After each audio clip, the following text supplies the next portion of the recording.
Mick, I know you're down there at the Pentagon again. You want to weigh in? Yes, I'd like to follow up again on a couple of points that Michael Sheen just made.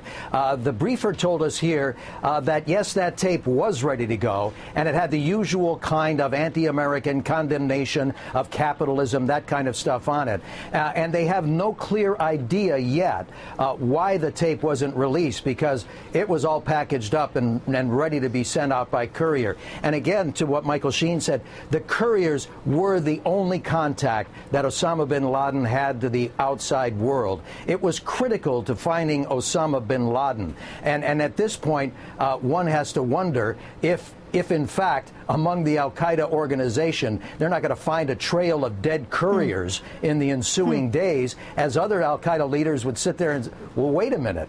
The only way they got to him was through the courier?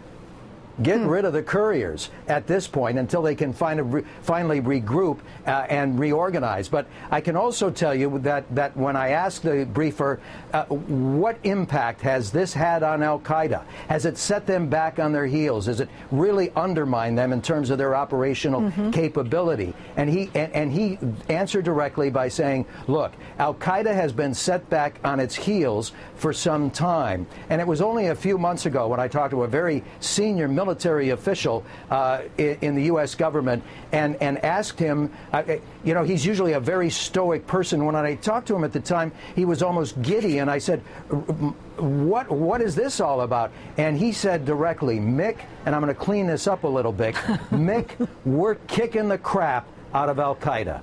And that had to do in large part with that accelerated Predator campaign, Hellfire missiles being fired on many of those al-Qaeda safe havens and cells inside Pakistan. And now, of course, the attention has been directed in terms of those attacks on Yemen and Anwar al-Awlaki.